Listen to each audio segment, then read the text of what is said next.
Today, I would like to challenge you. Can you multiply 997 by 993 within 5 seconds, but without using your calculator or your notebook?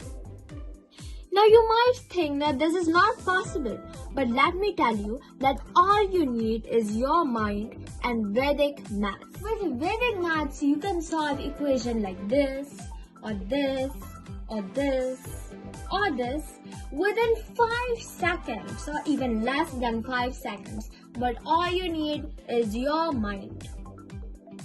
And Vedic maths is not less than an art. And every Indian art needs the right teacher with the right passion.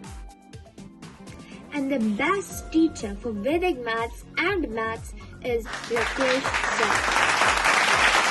All people who do not like maths will like maths indeed after attending his class.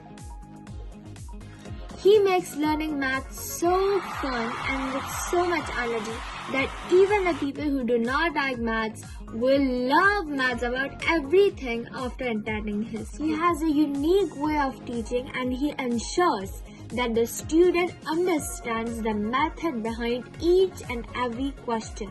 So I recommend you to check it out and try at least a few classes because I'm sure you will love it.